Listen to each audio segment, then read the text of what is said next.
नमस्कार दोस्तों।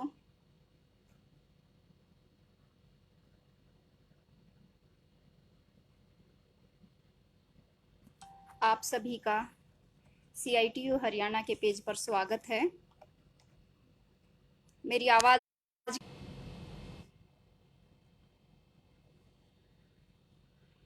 यदि आवाज़ ठीक से आ रही है तो बातचीत शुरू कर सकते हैं।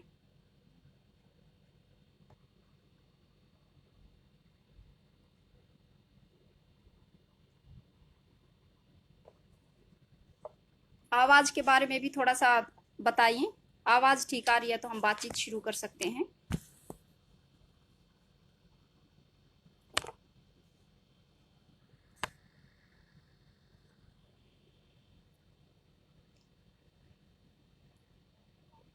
साथियों, CITU हरियाणा के पेज पर आप सबका स्वागत है।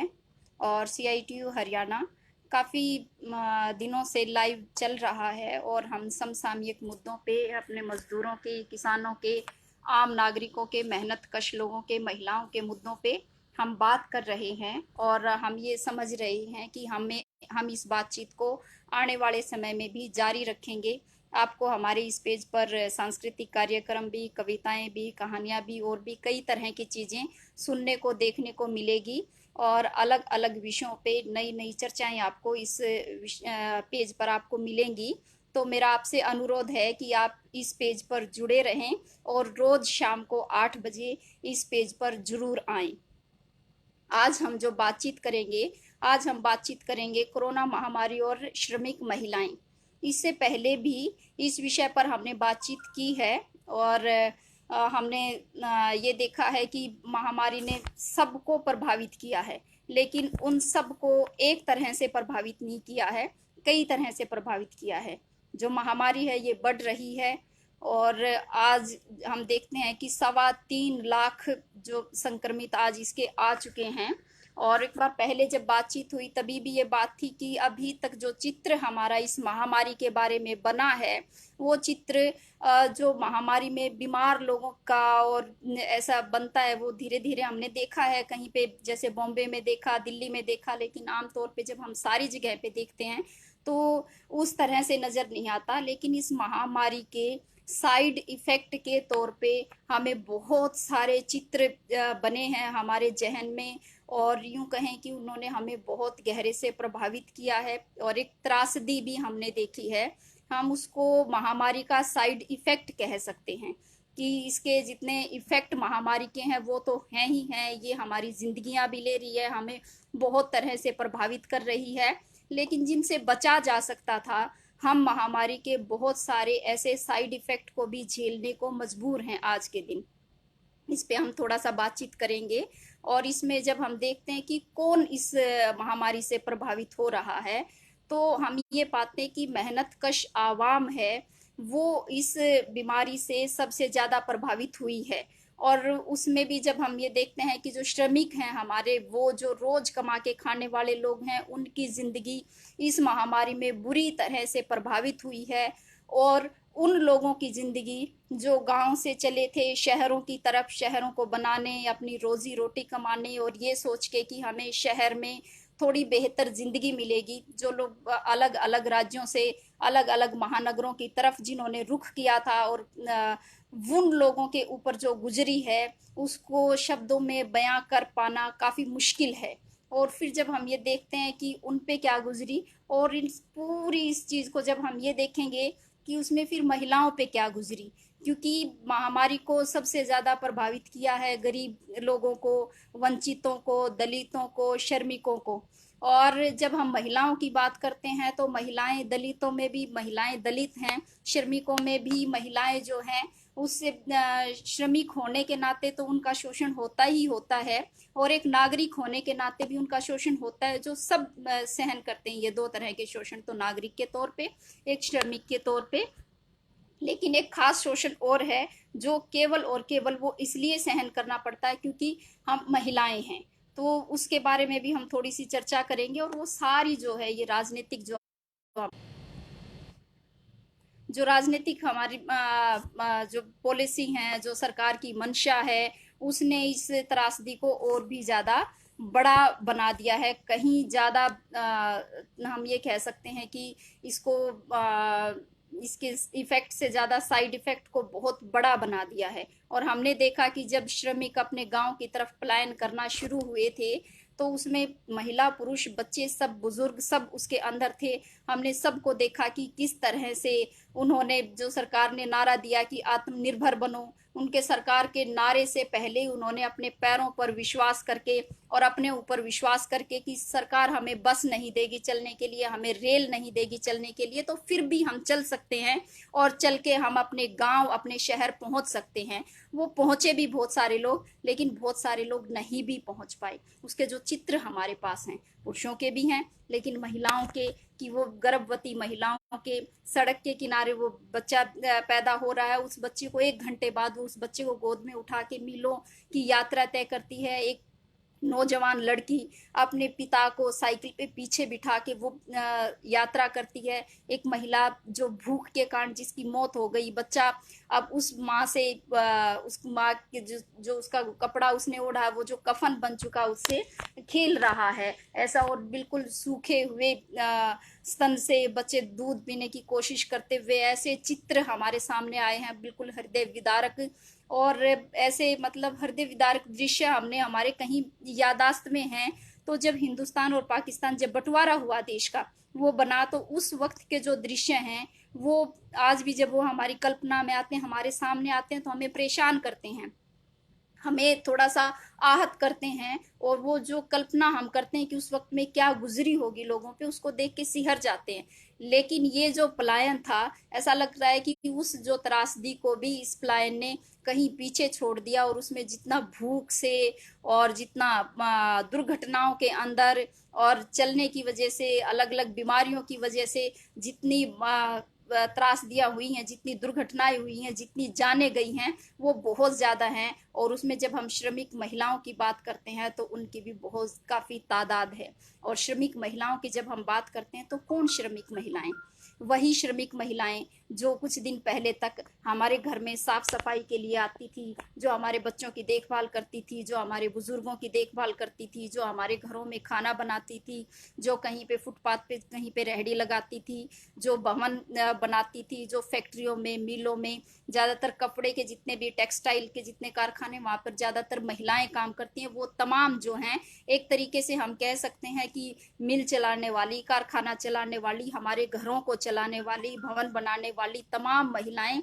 और उनमें भी फिर जो हेल्थ वर्कर हैं वो भी, आशा हैं, आंगनबाड़ी वर्कर हैं जो आज भी फील्ड में हैं, उन सब के ऊपर कितना गहरा असर पड़ा है, वो बहुत तरह से प्रभावित हुई हैं। और आम जो महिलाएं वैसे भी प्रभावित हैं, वैसे भी दोयम दर्जा है महिलाओं का समाज के अंदर। उसमें भी जब हम ये देखते हैं कि वो जो है वो भेदभाव, वो दोयम दर्जा महिलाओं के खिलाफ वो जो हिंसा आम है हमारे समाज के अंदर, वो और भी ज़्यादा उजागर होके सामने आई है इन दिनों में। हम ये देख रहे हैं कि घरों के अंदर लॉकडाउन के चलते जिस तरह से महिलाओं के ऊपर हिंसा बढ़ी है, वो और उसमें हिंसा के मतलब रूप भी हम देखें कि अखबार में जब सुर्खियां हम खबरें पढ़ते हैं तो हम ये पाते हैं कि रोज़ कहीं ना कहीं पे हिंसा की खबरें आती हैं। वहाँ पे हिंसा में महिलाओं की जान जाने तक की भी खबरें आती हैं। और फिर एक ये बात, दूसरा जब हम बात करते हैं कि भूख बढ़ गई हमारे देश के अंदर, तो भूख ने भी किसको प्रभावित किया? भूख ने प्रभावित तो गरीब को किया, लेकिन उस गरीब में भी जब हम कहते हैं तो गरीब में भी गरीब महिलाएं हैं। और क्योंकि महिलाएं खाना देने वाली हैं और क्योंकि के बाद खाती हैं, तो भूख का जो असर है वो भी महिलाओं पर सब पे पड़ा। उसका असर ऐसा नहीं है कि बाकी पे नहीं पड़ा। तमाम मेहनतकश आवाम पे, जो रोज कमा के खाने वाले लोग थे, उन तमाम पे ये प्रभाव पड़ा। लेकिन और रोजगार भी जितना कम हुआ है उसमें सबका रोजगार कम हुआ है, लेकिन जब उसके अनुपात को हम देखते हैं तो अनुपात में महिलाएं जो हैं इसमें जो सहन करने वाली, वो कई तरीकों से, कई नज़रियों से, कई वजहों से वो ज़्यादा प्रभावित हुई हैं। और इनमें से बहुत सारी चीज़ों को टाला जा सकता था, ऐसा मेरा ऐसा मानना है। यदि सरकार थोड़ा सा दूरदर्शिता से, थोड़ा समझदारी से यदि काम लेती तो बहुत सारी त्रासदियों से बचा जा सकता था। जिस तरह से 4 घंटे पहले केवल ये कहा कि अब लॉकडाउन होता है, तो यदि उस तरह से ये घोषणा नहीं की जाती तो हम इससे बच सकते थे। इसमें से बहुत सारी ये जो पलायन की त्रासदी है, इससे बच सकते थे। यदि सरकार इन श्रमिकों के बारे में थोड़ा सोच लेती, यदि ये सोच लेती कि रोजगार बंद हो जाएगा, फैक्ट्री बंद हो जाएंगी, सब कुछ बंद हो जाएगा, तो जो रोज कमा के खाने वाला व्यक्ति है वो कैसे खाना खाएगा, यदि ये सरकार सोच लेती, वो जो प्रवासी हैं वो कैसे, वो जो कोई अपने घर लौटना चाहते हैं, हम इतने दिन के लिए लॉकडाउन करना चाहते हैं, तो उनके लिए रेल का, बस का और तरह के यदि प्रबंध सरकार कर देती तो हम इन तमाम तरह की त्रासदियों से बच जाते। और अभी त्रासदी तो हमारे सामने एक और खड़ी है, और वो त्रासदी ये खड़ी है कि हमारे जितने हेल्थ वर्कर हैं वो सब संक्रमित होने लग रहे हैं। उनकी जो तादाद है संक्रमण की वो काफी ज्यादा हो गई है, और अभी वो और बढ़ रही है। ऊपर से हमारा जो स्वास्थ्य का ढांचा है, इस पे हमने CITU हरियाणा के पेज पे ही चर्चा की थी कि वो कितना नाकाफी है, जरूरत से वो काफी कम है, जितना जरूरत के हिसाब से होना चाहिए तो उतना नहीं है। और ये तमाम जो प्राइवेट हॉस्पिटल्स हैं, या तो इन्होंने अपने सब ने ताले बंद कर रखे हैं, या इस अवसर को भी वो मुनाफे के अवसर के तौर पे ही वो देख रहे हैं। तो उस हिसाब से यदि ये महामारी जिस तरह से रोजाना बढ़ रही है, तो ये और रोजाना बढ़ेगी। तो हमारे हेल्थ वर्कर, उन हेल्थ वर्कर में भी जिसका बड़ा हिस्सा नर्सिस हैं, फील्ड में काम करने वाली आशाज हैं, और जब वहाँ पे भी बात नहीं बनती है तो बहुत सारी जगहों पे आंगनबाड़ी वर्कर्स की भी इसमें मदद ली जा रही है, वो तमाम लोग भी संक्रमित हो रहे हैं। हमने देखा कि कितने आंगनबाड़ी वर्कर और आशा वर्कर देश में पॉजिटिव हो चुकी हैं, कुछ उनमें से ठीक हो चुकी हैं, और कई की जान भी जा चुकी है। अकेले मध्य प्रदेश में 4 आशा वर्कर्स की कोरोना की वजह से मृत्यु हो चुकी है। और जब हम पूरे देश का आंकड़ा जुटाते हैं तो आंगनबाड़ी वर्कर का और आशा का, तो वो जो है मौत का आंकड़ा और संक्रमण का आंकड़ा काफी बनता है। जब हम नर्सिस का आंकड़ा देखते हैं तो वो भी काफी ज्यादा बनता है, डॉक्टर भी इससे संक्रमित हो रहे हैं। मतलब पहले तो कोई ढांचा नहीं है, वो जितना है उसमें भी उसका ज्यादा बोझ महिलाओं के कंधों पे है, और फिर महिलाओं के कंधे पे है तो उसको वो आगे कैसे, जिसकी जितनी जरूरत है वो कैसे हमारा इलाज हो पाएगा। जो हमारी देखभाल करने वाले लोग हैं, जो हमारा इलाज करने वाले लोग हैं, जब वही इस बुरे हाल में चले जाएंगे तो कैसे इलाज होगा। ये तमाम तरह के आज हमारे सामने सवाल हैं, और इन सवालों में भी फिर बात यह है कि क्या हमें करना पड़ेगा, क्या हम याद रखेंगे, क्या मतलब हमारी जो यादाश्त है, जो हमारी संवेदनाएं हैं, क्या हम उनको इस जगह पे लेके जाएंगे कि हमें वो याद रहे। वो स्टेशन पे वो छोटा बच्चा जो अपनी मरी हुई माँ के साथ खेलने की कोशिश कर रहा है, वो महिलाएं जो सड़क के किनारे पे बच्चा पैदा कर रही हैं, वो नौजवान लड़की जो 1500 किलोमीटर तक अपने पिता को, बीमार पिता को साइकिल पे ढोके लेके जाती है, जो सिर पे गठरियां, गोद में बच्चे, छोटे छोटे बच्चे पैदल चलते हुए, बुजुर्ग माँ बाप को अपने कंधों पे लादे हुए। और ये जो जितने तस्वीरें जो हैं, हमें लगता है कि ये इस सदी की सबसे भयानक और सबसे हृदय विदारक तस्वीरें बन चुकी हैं। क्या ये तस्वीरें हम याद रखेंगे? और यदि हम ये याद रखेंगे तो फिर हमारे काम क्या बनते हैं? ये काम की बात सबके लिए हो रही है कि आज जो है सत्ता जिस तरह से इस महामारी को भी जिस तरह से देख रही है, वो तो उन्होंने कहा, हमारे माननीय प्रधानमंत्री जी ने कहा कि ये हमारे लिए अवसर है, और उन्होंने ये दिखाया भी उनके लिए ये किस तरह का अवसर है। उनके लिए असल में ये अवसर है, जातिवादिक विरोधी हैं उनसे वो कैसे चुन चुन के इस समय पे बदला ले सकते हैं, वो कैसे सरकारें गिरा सकते हैं, और वो कैसे सांप्रदायिकता का जहर देश के अंदर घोल सकते हैं, हमारी एकता को वो कैसे तोड़ सकते हैं, हमारे तमाम तरह के जो कानून हैं, जो श्रम कानून हैं, या मेहनत कश जनता के लिए जो बनाए गए कानून हैं, उनको कैसे तोड़ सकते हैं, जनतंत्र को कैसे खत्म कर सकते हैं, वो इस समय को इस अवसर के तौर पर देख रहे हैं, और वो इस तरह से काम कर रहे हैं। लेकिन हम क्या करें? हम जब हम कहते हैं तो तमाम लोग हैं, उसमें तमाम लोग जो प्रभावित हैं किसी ना किसी तरीके से। कुछ लोग आवाज भी उठा रहे हैं, आशाज अपने लिए मांग कर रही हैं, वो लगातार लड़ रही हैं इस बात के लिए कि भी उनको जब वो काम करने को तैयार हैं, लेकिन उनको सुरक्षा उपकरण तो दो। आप तनख्वाह नहीं देते तो इस महामारी में जब आप काम करवा रहे हैं उनसे, तो इस वक्त में कुछ तो आप उनको जोखिम भत्ता तो देंगे। लेकिन इतना भी सरकार नहीं कर रही। बाकी जो श्रमिक महिलाएं हैं, हम देख रहे हैं कि भवन निर्माण की जो महिलाएं श्रमिक महिलाएं हैं, वैसे ही वो जब हम उसमें नजर डालते हैं पेशे में, तो हम ये पाते हैं कि वो पहले से ही कई तरह से भेदभाव की शिकार रहती हैं। और अब जब सरकार ने ये कहा कि जो रजिस्टर्ड हैं निर्माण के बोर्ड के अंदर जो मजदूर, हम उनको 4,000 रुपये देंगे। जब वो 4,000 रुपये की भी बात आई तो परिवार में से एक को मिला, किसी के पति को मिल गया तो उस पत्नी को नहीं मिला, ये कह के कि भी परिवार में वो पैसे आपको मिल गए हैं, आ गए हैं।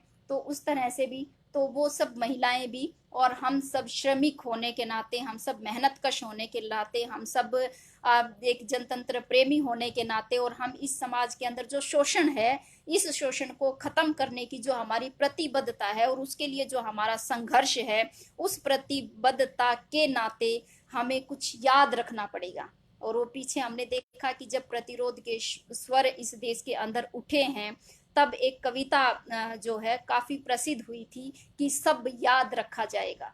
तो इस वक्त में भी ये है कि हम क्या क्या चीजें याद रखें, क्या हम इस पलायन की त्रासदी को क्या हम याद रखेंगे। और इस वक्त में जब हम पूरे देश को इस महामारी से एकजुट होकर लड़ना था, उस वक्त पे सरकार ने कैसे हमें जाति और धर्म के रूप में बांटने का प्रयास किया, क्या हम इस बात को याद रखेंगे। जब हम भूख से मर रहे थे तो हमने आपस में मदद की, जिन लोगों के पास था खाना उन लोगों ने उन लोगों की मदद करने की कोशिश की जिनके पास खाना नहीं था। संगठनों ने मदद की, जो प्रवासी मजदूर थे उनको, बहुत सारे व्यक्तियों ने प्रयास किए कि जो प्रवासी मजदूर हैं उनके लिए किसी तरह के साधन का प्रबंध हो जाए, उनकी किसी तरह से मदद हो जाए। लेकिन सरकार ने उसमें कोई काम किए नहीं। कुछ थोड़ी बहुत जो भी घोषणाएं वगैरह उन्होंने यदि की, तो उन घोषणाओं में भी वो जमीन स्तर पे बहुत ही जरा सी लागू हुई, या वो ना के बराबर हम उनको कह सकते हैं लागू हुई। वो जितनी राहत दी गई वो ना काफी राहतें हैं। उद्योगों के अंदर जो काम करने वाले लोग हैं उनको सरकार ने कहा कि भी जो आप सैलरी देंगे, आप किसी की तनख्वाह नहीं काटेंगे। लेकिन हालात तो ये हो गए हैं कि न केवल तनख्वाहें कट रही हैं, जो काम उन लोगों ने मार्च में किया था उसकी भी सैलरी लोगों को नहीं दी गई, उसमें भी कटौती की गई। और आगे तो जो काम किया ही नहीं उसका वेतन देना तो दूर की बात है, ऊपर से ये कहा कि आप 12-12 घंटे काम करेंगे। उस 12 घंटे काम के असर ये भी हम देख सकते हैं कि उसके असर जो हैं वो कहाँ कहाँ तक जाएंगे, कैसे कैसे वो हमें प्रभावित करेंगे। तो ये तमाम तरह से, और फिर दूसरी तरफ ये भी हम देख ही रहे हैं कि किस तरीके से जो कुछ हम मानवाधिकारों के लिए काम करने वाले लोग हैं, या जो गरीबों के लिए, वंचित तबकों के अधिकारों की आवाज उठाने वाले लोग थे, या ऐसी महिलाएं, ऐसी सशक्त महिलाएं जिन्होंने अपने अधिकारों के लिए आवाज उठाई, या जो सरकार के जो गलत कानून थे उनके खिलाफ आवाज उठाई, उनको भी पहचान पहचान के उनको भी जेल में बंद किया जा रहा है। हमने देखा कितना सुधा भास्कर आज जेल के अंदर हैं, नताशा नरवाल को जेल के अंदर डाला, दिव्यांगना को की है सरकार, और भी आनंद तेल तुंबड़े कितने दिन से वो जेल के अंदर बंद हैं, वरवर राव, और काफी सारे लोग जो असल में इस बात के लिए पहचाने जाते थे कि वो दलितों की, वंचितों की आवाज उठाते हैं, उनके हक और अधिकार के लिए काम कर रहे हैं, उनको डाल रहे हैं। दूसरी तरफ जो है मध्य प्रदेश के अंदर जब कोरोना से लड़ना था तब वो सरकार गिराने में बिजी थे, उन्होंने खरीद फरोख्त करने में बिजी थे कि विधायकों की खरीद फरोख्त कैसे हो। राजस्थान में कोशिशें चल रही हैं, गुजरात में ये कोशिशें चल रही हैं। जिस वक्त में सरकार को ये देखना था कि हमारे जो मेहनतकश लोग हैं उन तक हम क्या राहत पहुंचाएं, जो हिंसा की शिकार महिलाएं हो रही हैं उनका हम कैसे सहायता करें, भूख से मरने की नौबत जिन लोगों के पास आई हुई है उनकी मदद कैसे करें, जो पैदल मीलों मील चलते जा रहे हैं लोग उनकी मदद कैसे करें, हम अपने स्वास्थ्य के ढांचे को कैसे बेहतर करें, डॉक्टरों की संख्या कैसे बढ़ाएं, नर्सों की संख्या कैसे बढ़ाएं, जो फील्ड में काम करने वाली वर्कर हैं जिनको हम तनख्वाह नहीं देते, उनके श्रम की भरपूर लूट करते हैं, कम से कम इस महामारी के टाइम पे उनके श्रम की लूट ना हो, उनको एक वर्कर की तरह से पहचान के उनको एक सम्मानजनक वेतन दे दिया जाए, जिसमें आशा भी शामिल है, जिसमें आंगनबाड़ी भी शामिल है और जिसमें नर्सिस भी शामिल हैं, बहुत सारे महिलाएं उसके अंदर शामिल हैं, उन तक भी। और जिनके पास आज कोई रोजगार का साधन नहीं है, जिसकी हम मांग कर रहे हैं कि जिसके पास कोई रोजगार नहीं है, सरकार उसके खाते में कम से कम 7,500 रुपए डाले तो ये जो महामारी है इससे लड़ा जा सकता था। लेकिन ये काम सरकार ने कोई भी नहीं किया, वो करना नहीं चाहती इस काम को। उन्होंने तो बता दिया कि वो क्या करना चाहते हैं और असल में वो जो करना चाहते हैं वो कर रहे हैं उस काम को, और वो बिना बोले कर रहे हैं। हम ये भी देख रहे हैं कि जो महामारी है, इस महामारी को जब शुरुआत में कुछ कम केसेस थे, रोज प्रेस कॉन्फ्रेंस होती थी, अब वो जो प्रेस कॉन्फ्रेंस तक सरकार ने वो करना बंद कर दिया, ये बताना बंद कर दिया कि क्या हालात हैं देश के अंदर। कोई मीडिया में हमें देखने के टीवी देखने के बाद, सारे टीवी चैनल्स देखने के बाद हमें ये नहीं पता चलता कि किस राज्य के अंदर कितने कोरोना के केस हैं, वहाँ कहाँ पे क्या हालात हैं। गुजरात तक जैसे राज्यों से जब ये बात आई कि वहाँ पे बेहद दयनीय स्थिति है, वहाँ पे वेंटिलेटर्स के अंदर घोटाले तक हुए, लेकिन कोई खबर हमें कहीं नहीं मिली। और टीवी देख के थोड़ा एहसास होता है कि महामारी है और महामारी केवल दिल्ली में है, ऐसा एहसास होता है। और फिर कुछ थोड़ी बहुत जो है महाराष्ट्र के अंदर है, महाराष्ट्र के बॉम्बे में महामारी आई है और हमारे देश की जो राजधानी दिल्ली है उसमें महामारी आई है, ये उसको देख के पता चलता। और हमें उस टीवी चैनल्स को देख के कुछ भी नहीं पता चलता। बाकी तो जश्न जरूर हमें पता चला कि महामारी का कोई जश्न भी मनाया जा सकता है, और जश्न मनाने का मतलब हेलीकॉप्टर से फूल बरसाना भी हमने देखा, और थाली ताली बजाना भी हमने देखा, दिए मोमबत्ती लगाना भी हमने देखा कि किस तरह से एक महामारी को के ऊपर जश्न मनाया जा सकता है। और वैसे तो मतलब ये कहा जाता है कि जब दुख में होते हैं तो हम जो है, कोई पड़ोसी भी जो है दूर में, हम को कोई दुर्घटना होती है तो भी हम अपने घर में त्योहार नहीं मना सकते, लेकिन ये देश में त्योहार मना रहे हैं। और जिनका नाम लेके मना रहे हैं वो तमाम लोग ये कह रहे हैं कि भी आप ये जो है इस तरह से त्योहार मनाना छोड़ें, आप थोड़ा सा हमारी ज़रूरतों की तरफ ध्यान दें, आप हमें सुरक्षा उपकरण दें, स्वास्थ्य का जो ढांचा है इसके हालात बेहतर करें। जिन लोगों की ज़िंदगी आज मुश्किल में है, जिन लोगों के पास रोजी रोटी नहीं है, उन लोगों के लिए रोजी रोटी का प्रबंध करें। लेकिन सरकार ये नहीं कर रही है और आने वाला समय थोड़ा चुनौती वाला समय है, लेकिन इस चुनौती को हम लोगों को लेना है और हमें इस चुनौती से लड़ना है। ये काम असल में बनता है आने वाले समय का हमारा। और इसीलिए ये भी एक त्रासदी की बात हम कह सकते हैं कि यहाँ पे जितनी दुर्घटनाएं, रेल से कट गए, चलते हुए जो मजदूर थे वो जो रेल के ट्रैक पे सो रहे थे वहां कट गए। रोज खबरें जब टीवी में देखते हैं तो पता चलता है कि कहीं पे ट्रक पलट गया, कहीं टेम्पो पलट गया, इतनी दुर्घटनाएं हो रही हैं, इतने लोग मारे जा रहे हैं, पुलिस की ज्यादतियों से लोग मारे जा रहे हैं। और इनमें फ्रॉयड एक जो है ब्लैक जो है वो मारे गए थे, और वो उनके ऊपर इल्जाम था कि वो नकली करेंसी वो बाजार में चला रहे थे। लेकिन अमेरिका में कहीं इस बात पे चर्चा नहीं है कि वो क्या अपराध कर रहा था, किस तरीके से पुलिस ने उसको पकड़ा वो तरीका गलत था, जिस तरीके से पुलिस ने उसको मारा वो तरीका गलत था। इस बात पे पूरे अमेरिका के अंदर जबरदस्त विरोध आज के दिन चल रहा है। और उस तरह से यदि उस नजरिए से जब हम भारत को देखें तो भारत के अंदर तो जो महिलाओं के खिलाफ जो हिंसा जिस तरीके से बढ़ रही है, भूख जिस तरीके से बढ़ रही है, बेकारी जिस तरीके से बढ़ रही है, बेरोजगारी जिस तरीके से बढ़ रही है, और उसी उसमें जो आवाज हमारी उठनी चाहिए, हमारी आवाज जिस तरह से बुलंद होनी चाहिए, अभी उस जो वो बुलंद आवाज है उसकी हमें अभी थोड़ी सी लग रहा इंतजार है कि हम अपने यहाँ पे भी ये जो तमाम तरह की जुल्म ज्यादतियां हैं, इन जुल्म ज्यादतियों के खिलाफ आवाज उठाएंगे। और हमें भी मतलब सरकार कह रही है कि कोरोना अवसर है और कोरोना ने तमाम लोगों को दिखा दिया कि कौन सी व्यवस्थाएं बेहतर हैं, महिलाओं के लिए भी कौन सी व्यवस्थाएं बेहतर हैं और मेहनतकश आवाम के लिए भी कौन सी व्यवस्थाएं बेहतर हैं।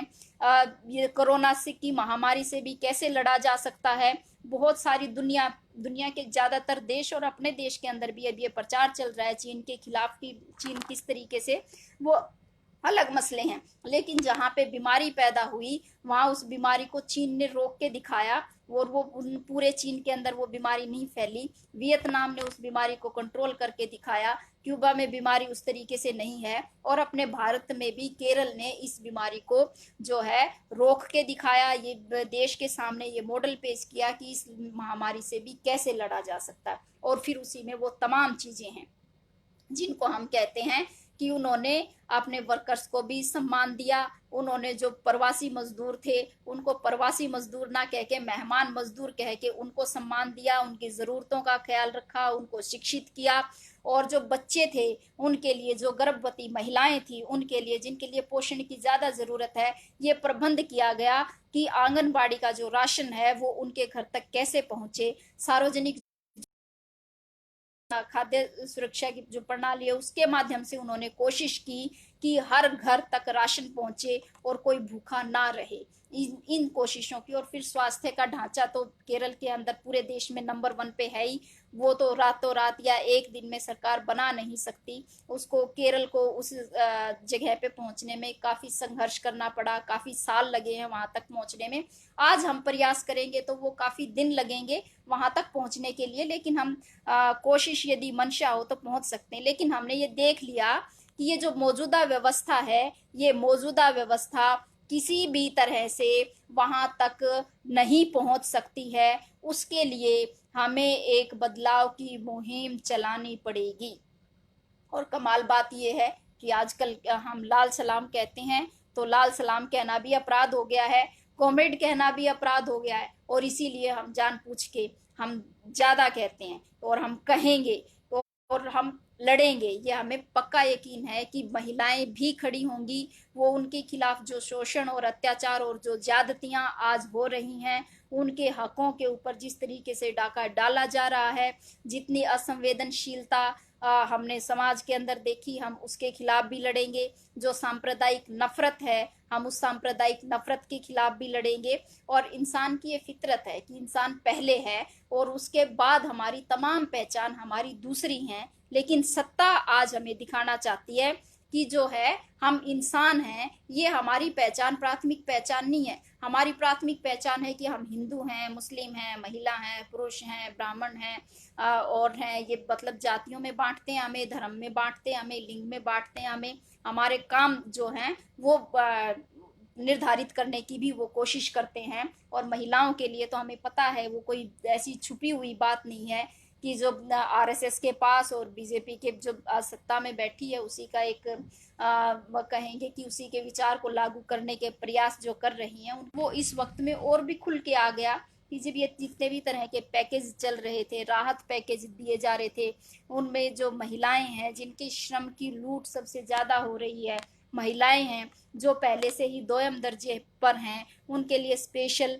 उनको किस तरह से, किस तरह की मदद की ज़रूरत है, ये कहीं पर भी चर्चा में ये बात नहीं आई। उसके लिए चर्चाएं नहीं की गई, उनको उस तरह से राहतें नहीं दी गई। तो हम थोड़ा ऐसे एक कह सकते हैं कि टकरा रहे हैं फासीवादी विचार से। और इससे टकराने के लिए हमें जिस तरह से आगे चलना पड़ेगा और आगे हमें अपने कुछ काम लेने पड़ेंगे, हमें कुछ चीज़ें याद रखनी पड़ेंगी। जिसको हमने, एक कविता बनी, वो हमारा नारा बनना चाहिए आज के दिन पे कि सब याद रखा जाएगा। वो सब शोषण, ये सब ज्यादतियाँ, ये सब जो चित्र जो जिनको हम कह रहे हैं कि मतलब इस शताब्दी के शायद सबसे हृदय विदारक दृश्य हैं, चित्र हैं, और वो केवल चित्र नहीं है, वो चित्र तो एक नासूर की तरह से हमारे दिल में असल में बैठ गए हैं। वो हमारे समाज की इस व्यवस्था की, जिस व्यवस्था में इंसान की जिंदगी की कोई कीमत नहीं है, असल में ये इस बात को दिखा रही है ये चीजें, और ये बता रहे हैं कि इस व्यवस्था के अंदर इंसानी जिंदगी की कीमत नहीं है। हमें अपनी इंसानी जिंदगी की जो हमारी कीमत हो, हमारे हक अधिकार सुरक्षित रहें, और महिलाएं भी जो हैं वो भी एक इंसान की तरह से पहचानी जाएं, और जो तमाम लोग हैं वो एक इंसान की तरह से पहचाने जाएं, श्रमिक भी, दलित भी, सब जिनको अभी इंसानी पहचान उनकी नहीं है, उनसे छीनी गई है वो उनकी इंसानी पहचान, तो वो उनकी इंसानी पहचान भी उनके पास बची रहे, इस बात के लिए संघर्ष असल में बनता है। और ये संघर्ष काफी बड़ा संघर्ष है, और मुझे मतलब इस बात का पक्का यकीन है कि हम लड़ेंगे इन तमाम चीजों के लिए, और लड़ना हमें पड़ेगा। इसके लिए अपने तमाम जो ढांचे हैं उनको भी चुस्त दुरुस्त करना पड़ेगा, व्यापक एकता भी हमें बनानी पड़ेगी। और वो इस वक्त में तो पाश की जो कविता है कि हम लड़ेंगे साथी, उदास मौसम के लिए भी लड़ेंगे, और तमाम जब तक इस दुनिया के अंदर शोषण रहता है उस तमाम तरह के शोषण के खिलाफ हम लड़ेंगे, अपनी आवाज उठाएंगे, हम अपने सवाल उठाएंगे, उन सब जो सवालों को हम रखेंगे। रघुवीर साय ने भी लिखा, एक कविता में लिखा कि हम अपने हक लेंगे, और अपने पूरे के पूरे हक लेंगे, कम से कम की बात हमसे ना की जाए। हम गाना भी गाते हैं कि हम मेहनत कश जग वाले, जब इस दुनिया से अपना हिस्सा मांगेंगे, एक बाग नहीं एक खेत नहीं, हम पूरी दुनिया मांगेंगे। तो मुझे ये लगता है कि इस वक्त में हम सबको एकजुट होके और अपने तमाम हकों के लिए, अधिकारों के लिए, वो हमारे हक अधिकारों को छीनने पे आमादा हो रही है आज सत्ता, महिलाओं को वो आज ये पहचान देने पे आमादा हो रही है कि महिलाओं का जो काम है वो काम केवल बच्चे पैदा करने का काम है। लेकिन महिलाएं सफूरा जरगर जैसी, नताशा नरवाल जैसी, और तमाम हमारे जितने संगठनों की जितनी महिलाएं नेता हैं, वो तमाम नेता आज हमें दिखा रही हैं कि महिलाएं जो हैं वो बदलाव का प्रतीक भी हैं, महिलाओं के अंदर भी नेतृत्व करने की क्षमता भी है, वो इस समाज का भी नेतृत्व कर सकती है, वो तमाम तरह के आंदोलनों का भी नेतृत्व कर सकती है, और तभी जो है बदलाव भी तभी संभव होगा जब आधा हिस्सा है हमारी आबादी का महिलाएं, और जब महिला और पुरुष और हम सब जो है मिलके किसी बदलाव की जब हम दिशा पकड़ेंगे, उस तरफ हम चलेंगे, तो जाहिर तौर पे फिर ये बदलाव आएगा। तमाम महिलाएं अपनी हर तरह से अपनी क्षमताएं दिखा रही हैं, हैरान कर दिया है असल में हम कहें, मजदूरों ने अपनी क्षमता दिखा के, ये दिखा के कि उनके पास कितनी जीवटता है, उनके पास कितनी क्षमता है, उन्होंने हैरान कर दिया है। लेकिन बस अब इंतजार जो है वो इस बात का है कि ये तमाम जो श्रमिक हैं, तमाम महिलाएं, तमाम वंचित तबके, वो जो है इस सत्ता को पलटने के लिए भी अपनी इसी जीवटता को बचाए रखेंगे, उनके साथ जो बीता है उन अपनी तमंद आवाज उठाएंगे। इस बात ये पक्का यकीन है कि हम ये आने वाले समय में ये कर पाएंगे। और जिस तरह से अमेरिका के अंदर आज एक जबरदस्त जो है प्रतिरोध की आवाज खड़ी हुई है, ये रोध की आवाज, ये जो फांसीवादी सत्ता है हमारे यहाँ पे, इसके खिलाफ भी खड़ी होगी, और हम सब मिलके लड़ेंगे। मैं तमाम महिलाओं से भी आह्वान करती हूँ, तमाम लोगों से, कि हम अपनी एक व्यापक एकता बनाएं। लड़ रहे हैं हम, ऐसा नहीं है कि अब नहीं लड़ रहे, अब हम लड़ रहे हैं अपने अलग अलग संगठनों में। आशा लड़ रही हैं कि हमें सुरक्षा किट दो, आंगनबाड़ी वर्कर लड़ रही हैं कि भी हमारा जो हमें परेशानी आ रही है उसके लिए हमें दो, भवन निर्माण की यूनियन लड़ रही है अलग के लिए, फिर CITU हमारा एक संगठन लड़ रहा है अपने अपने हकों के लिए, श्रम कानूनों के खिलाफ किसान भी लड़ रहे हैं, महिलाएं भी लड़ रही हैं, नौजवान भी लड़ रहे हैं, सब लड़ रहे हैं। लेकिन किसी तरह से ये जो हमारी अलग अलग लड़ाइयां हैं एक मंच पे भी आएंगी, और इसका एक रूप भी बनेगा, और इसका एक स्वर भी बनेगा कि ये जो तमाम तरह के शोषण से मुक्ति जो है यही हमारा रास्ता है। मुझे लगता है कि हम बढ़ेंगे, मुझे पक्का यकीन है, पक्की उम्मीद है इस बात की कि हम इस तरफ बढ़ेंगे, इस तरफ सोचेंगे, और जो अपनी लड़ाइयों को और भी बड़ा फ्रेम देंगे, और भी बड़ा हम अपना परिप्रेक्ष्य बनाएंगे और आने वाले समय में हम एकजुट जो है लड़ाइयों में एक साथ होंगे। इसी उम्मीद के साथ सभी साथियों का धन्यवाद।